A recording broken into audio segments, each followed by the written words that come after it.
لہذا امام معصوم نے اپنے گھر میں رہ کر کے جہاں موقع پایا وہاں پر پہ ان غلاموں پر کام کیا، انہیں حدیثیں یاد کرائیں، ان کنیزوں کو حدیثیں یاد کرائیں، ان کنیزوں کو واقع عاشورہ یاد کرایا، ان کنیزوں کو واقع کربلا یاد کرایا، ان کنیزوں کو اپنا کربلا کے واقعات بتائے، ان غلاموں کو آل محمد کے علم سے سیراب کیا، ان غلاموں کو آل محمد علیہ الصلوۃ والسلام کی معرفت سے سیراب کیا، اور جب یہ سیراب ہو گئے تو انہیں ایک ایک کو آزاد کر رہے ہیں، جاؤ اب تمہارا کام ہو چکا۔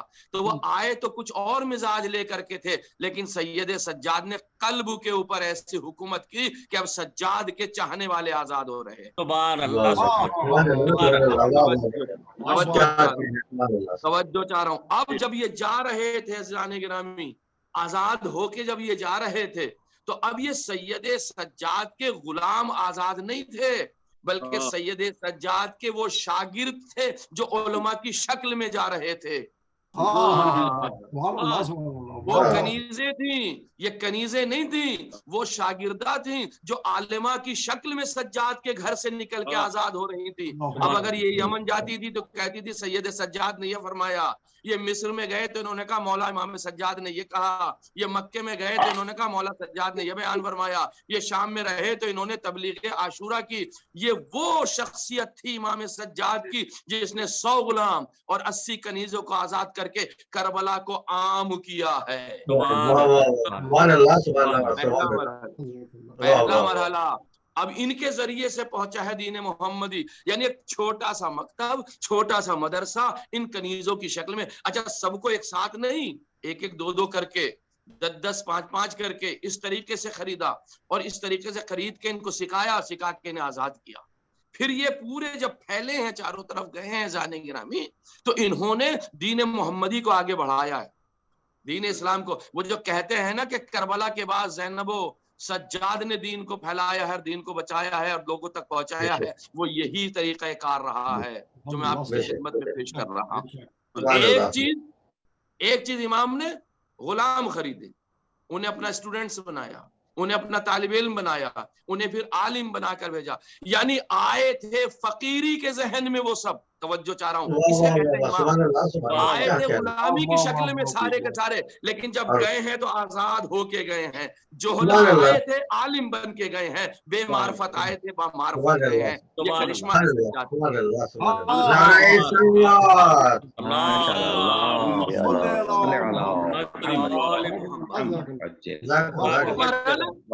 ایک مرحلہ اس سے۔ دوسرا مرحلے میں میرے امام نے کیا کیا؟ اچھا تو ہمیں ملنے نہیں دے گا لوگوں سے، ٹھیک ہے، تو ہمیں لوگوں تک نہیں پہنچنے دے گا، ٹھیک ہے، تو کیا چاہتا ہے؟ تو یہ سوچتا ہے کہ ہمارے پیغام لوگوں تک نہیں پہنچیں گے۔ اب امام علیہ الصلوۃ والسلام نے دوسرا کام کیا ایک کتاب کے اوپر، جسے صحیفہ سجادیہ کہا جاتا، زبور آل محمد کہا جاتا ہے۔ اب زبور آل محمد صحیفہ سجادیہ ہے۔ کاش میں یہ تو نہیں کہتا آپ پوری کتاب پڑھ لیجئے، آپ ہی کے ملک سے عزیزان گرامی علامہ مفتی محمد جعفر صاحب قبلہ نے اس کتاب کا ترجمہ کیا ہے اردو زبان میں صحیفہ سجادیہ کا، اور ان سے علامہ نقن صاحب نے بات کہی تھی کہ آپ صحیفہ سجادیہ کا بھی ترجمہ کیجئے۔ آپ نے نہج البلاغہ کا کیا، آپ نے قرآن کا کیا، آپ نے اصول کافی کا ترجمہ کیا، فروع کافی کا ترجمہ کیا، آپ نے اتنے ترجمے کیے ہیں، تو آپ صحیفہ سجادیہ کا بھی ترجمہ کیجئے۔ تو کہتے ہیں مجھے اتنا وقت تو نہیں، لیکن میں نے بزرگ تھے، میرے بزرگ تھے، میں نے ان سے قبول کر لیا کہ چلیے میں صحیفہ سجادیہ کا ترجمہ بھی کر دیتا ہوں۔ تو علامہ مفتی محمد جعفر صاحب مقدمے میں لکھتے ہیں صحیفہ سجادیہ کے، جو میں نے خود پڑھا، کسی سے سنا نہیں، پڑھ کے آپ کی خدمت میں پیش کر رہا ہوں۔ کہتے ہیں میں نے سوچا تھا میں 1 مہینے 2 مہینے میں چھوٹی سی کتاب ہے اس کا ترجمہ کر دوں گا، لیکن وہ خود بیان فرماتے ہیں جب میں کتاب کو لے کے بیٹھا کہ میں اس کا ترجمہ کروں تو مجھے ایک ایک لفظ پہ گھنٹوں لگتے تھے کہ مولا کیا کہنا چاہتے ہیں۔ توجہ چاہ رہا ہوں، یعنی اتنی معرفت سے بھری ہوئی کتاب تھی صحیفہ سجادیہ کہ ان کو 1 سال لگا ایک کتاب کے ترجمہ کرنے میں اور وہ الفاظ کا انتخاب کرنے میں کہ اردو کا صحیح معنی یہاں پر کون سا آئے گا۔ یہ ہے صحیفہ سجادیہ۔ یہ تو تھے علامہ مفتی محمد جعفر صاحب قبلہ کی بات۔ میں آپ کو علامہ سبط ابن جوزی، سبط ابن جوزی ہمارے عالم دین نہیں ہیں، مخالف کے ہیں، ہمارے سامنے ہمارے نہیں ہیں، اور یہ بہت بڑے مناظر گزرے اپنے زمانے کے۔ علامہ سبط ابن جوزی صحیفہ سجادیہ کے بارے میں یہ ارشاد فرماتے، وہ کہتے ہیں کہ اگر علی ابن الحسین سید الساجدین کی کتاب صحیفہ سجادیہ نہ ہوتی، سنیے عزیزان گرامی مخالف کیا کہہ رہا صحیفہ سجادیہ کے لیے، کہتے اگر ان کی کتاب نہ ہوتی تو عالم اسلام کو اپنے اللہ سے بھیک مانگنے کا سلیقہ نہیں آتا۔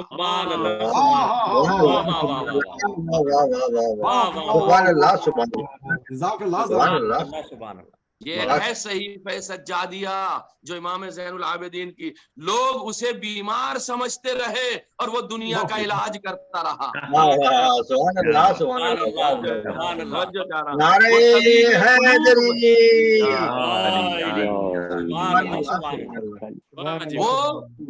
وہ طبیب قلوب بنا ہوا تھا لوگوں کے لیے، جسے لوگ بیمار، وہ جسے لوگ لاغر اور ناتوا سمجھ رہے تھے، وہ دنیا کو طاقت دے رہا تھا کہ اپنے معبود سے رشتہ قائم کرو گے تو کیسے کرنا ہے، کیسے تمہیں قدرت حاصل ہونی ہے، کیسے اللہ سے قریب ہو سکتے ہو، اور کیا سلیقہ دیا ہے صحیفہ سجادیہ کی دعا کا، کیا سلیقہ ہے۔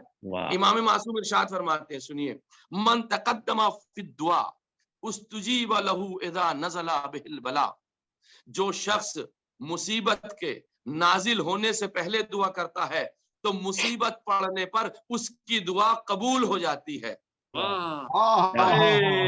کتنی معنوی ہے، کتنی معنویت ہے اس جملے کے اندر، ملاحظہ فرمائیے عزیزان گرامی، اس پہ تو میرا خمسانی اشرے کر سکتا ہوں میں صحیفہ سجادیہ کے اوپر۔ ملاحظہ فرمائیے، امام ارشاد فرماتے ہیں، اور یہ جملہ تو چھٹے امام کا، آپ نے ارشاد فرمایا کہ اچھا انہوں نے بھی تو جو علم لیا اپنے بابا سے، انہوں نے لیا امام سجاد سے، تو سلسلہ وہی ہے پورا۔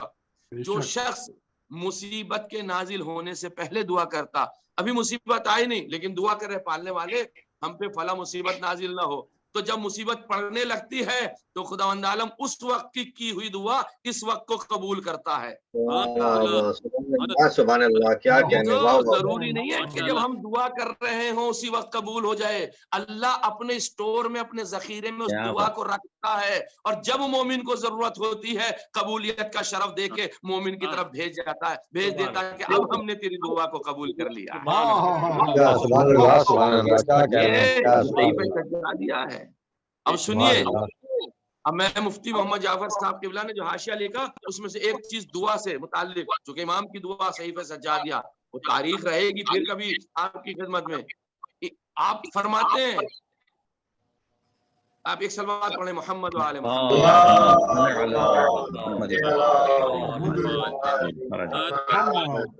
کہتے ہیں کہ دعا ہمیشہ سیدھی سادی عبارت اور ہلکے پھلکے الفاظ میں مانگنا چاہیے۔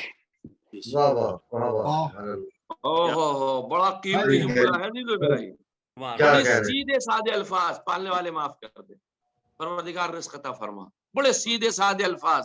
کیوں یہ سیدھے سادے الفاظ شان الہی میں کیوں ایسے؟ کیونکہ دعا قلب اور ضمیر کی آواز ہوتی ہے۔ ہمارے دل میں ہے اور ہمارے ضمیر میں ہے، اس کی آواز ہوتی ہے، اور جو بے ساختہ زبان سے ابل پڑے وہ دل کی ترجمانی کرتا ہے۔ توجہ چاہ رہا ہوں، ہے ملاحظہ فرمائیے گا، اور وہی مقصد کی بھی ترجمانی کرتا ہے ان الفاظ کے ذریعے سے۔ اور عزیزان گرامی ملاحظہ فرمائیے، اسی لیے کہا جاتا کہ بناوٹ اور تکلف کی جھلک آتے ہی عاجزی اور انکساری ختم ہو جاتی ہے۔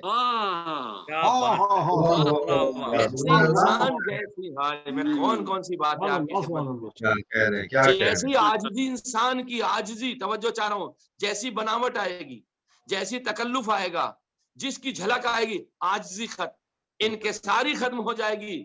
جب انکساری اور عاجزی ختم ہو جائے گی تو عبد اور معبود کے درمیان کا رشتہ ٹوٹ جائے گا۔ اس لیے کہ عبد اور معبود کے درمیان میں عاجزی اور انکساری کا رشتہ جڑنا چاہیے۔ اپنے آپ کو سمجھے میں کچھ نہیں ہوں، اور اگر بناوٹ کے ساتھ اور غرور کے ساتھ اگر کوئی دعا مانگے گا تو وہ عاجزی ختم ہو جائے گی۔ لہذا عزیزان گرامی، دعا کے لیے پیغمبر کا ایک جملہ سنیں، ان اللہ لا یستجیب الدعاء من قلب لاہن۔ عاجزی کسے کہتے ہیں؟ سنیے، جب دل دوسری طرف مشغول اور غافل ہو جائے، جب دل دوسری طرف ہو، جب دل دوسری طرف مشغول ہو جائے تو اللہ سے دعا، اللہ اس کی دعا کو قبول نہیں کرتا۔ کیوں نہیں ایسا کرتا؟ اس لیے نہیں کرتا کہ وہ زبان سے تو مانگ رہا دعا لیکن دل تو کہیں اور چل رہا ہے اس کا، تو جب دل سے مانگ ہی نہیں رہا تو اللہ کیوں قبول کرے گا؟ اور میں آج کی مجلس کی آخری بات، میرے باتیں تو بہت تھی، میں ابھی تو اس طرف آیا بھی نہیں کہ کس طریقے سے امام سجاد نے زندگی گزاری۔ دوسری دعا، دوسری چیز، پہلی غلام، دوسری صحیفہ سجادیہ، اور اس میں ایک اہم بات آپ کی خدمت میں پیش کرنے جا رہا ہوں۔ کیا؟ طلب دعا کے سلسلے میں جب بھی دعا کیجئے، دیکھیں اس کی طرف میں توجہ دلا رہا ہوں، آپ حضرات شاید اس کی طرف، میں جو جوان طبقہ ان سے خطاب کر رہا ہوں، بزرگوں سے تھوڑی معذرت کا، بزرگ تو ماشاءاللہ سب جانتے ہیں۔ طلب دعا کے سلسلے میں اللہ کو اس نام سے پکارا جائے جو سائل کے مقصد اور مراد سے مناسبت رکھتا ہو۔ سائل کا مقصد کیا؟ سائل کی مناسبت کیا ہے؟ میں ایک مثال دے دوں، یعنی ان الفاظ سے پکارا جائے اللہ کو۔ کیسے؟ مثال کے طور پر ایک چھوٹی سی بات ہے، اگر کوئی انسان غریب ہے، فقیر ہے، محتاج ہے، تو اب وہ اگر دعا مانگے گا تو اللہ سے کہے گا یا غنیو، میرے فقر کو دور کر دے۔ تھوڑا سا میرے ساتھ آئیے، آپ کو لطف آئے گا۔ دیکھیے غنی یعنی کون ہے؟ بے نیاز کون ہے؟ خدا، جو کسی کا محتاج نہیں، سب اس کے محتاج ہیں۔ ہم کیا کہہ رہے ہیں؟ یا غنیو، اے وہ کہ جو بے نیاز ہے، کسی کا محتاج نہیں ہے، تو مجھے مستغنی بنا دے، تو میری غریبی کو دور کر دے، تو میرے فقر کو دور کر دے، تو میرے فاقے کو دور کر دے۔ یعنی جب اسے غنی کہے گا تو غنی کے مقابلے پہ فقر ہی تو آتا ہے، فقیر ہی تو آتا ہے۔ یہی تو مرحلہ دعا کا ہے جو معرفت کے ساتھ میں ہوتا۔ اے غنیوں، میرے فقر کو دور کر دے۔ اچھا دوسری مثال سے ذرا آپ اور واضح سمجھیں گے، اگر کوئی مریض ہے تو یہ نہ کہ یا اللہ مریضی کو دور کر دے، نہیں، کہ یا شافعو، مجھے شفا دے دے۔ توجہ چاہ رہا ہوں، یا شافعو، مجھے شفا دے دے۔ ملاحظہ فرما رہے ہیں آپ؟ تو جو الفاظ جن چیزوں کی ہمیں ضرورت ہے ان چیزوں کا سہارا دے کے ہمیں دعا مانگنی چاہیے۔ اگر ہم فقر و فاقے میں تو یا غنی، اچھا ہمیں گناہوں کی مغفرت ماں کے لیے کرنی تو کیا کہیں گے؟ یا غفورو، اے معاف کرنے والے ہماری مغفرت فرما دے۔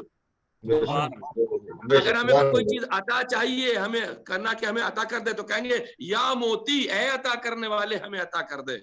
تو شان کبیر اسی چیز کا تو نام ہے عزیزان گرامی۔ شان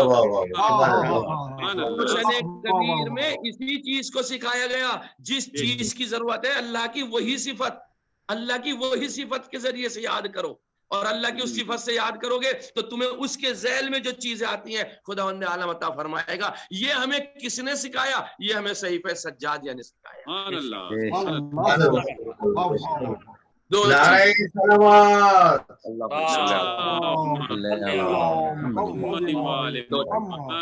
اور تیسری چیز میں نے یہ سرخیاں پیش کر دی، تیسری چیز میرے مولا نے کیا کی اپنی لائف میں، اپنی زندگی میں؟ پہلے غلاموں کو آزاد، یعنی انہیں طلاب بنا کے بھیجا، انہیں عالم بنا کے بھیجا۔ دوسری چیز صحیفہ سجادیہ کو مرتب کیا جو قیامت تک کے لیے زبور آل محمد ہے، جو قیامت تک کے لیے ایک ایسا نسخہ ہے کہیں جاننے کی ضرورت ہی نہیں ہے اگر اس نسخے پہ عمل کر لیا جائے۔ تیسری چیز جو امام علیہ السلام کی تھی وہ یہ تھی کہ 35 سال تک مسلسل روتے رہے۔ پانی آیا تو گریا کیا، پیا، ہائے میرا بابا پیاسا مارا گیا۔ جب بھی پانی آتا تھا میرے مولا امام سجاد کے سامنے گریا کرتے تھے، ہائے میرے بابا کو پانی نہ ملا۔ اور جب بازار سے گزرتے تھے اور قصاب کی دکان پر گوشت کو دیکھتے تھے کہ ذبح ہوا ہے تو اس کی دکان میں جاتے تھے، کہتے تھے بھائی تو نے اس گوشت کو ذبح کرنے سے پہلے پانی بھی پلا لیا ہے؟ قصاب کہتا تھا مولا ہم نے کبھی ایسا نہیں کیا کہ گوشت کو ذبح کیا ہو اسے پانی نہ پلایا ہو، بلکہ ہم جم کر اسے پانی پلاتے ہیں، 3 بار پانی پلاتے ہیں۔ مولا جب یہ اپنا منہ خود پھیر لیتی ہے تو ہم اس وقت اسے ذبح کرتے ہیں۔ بس جیسی یہ سنتے تھے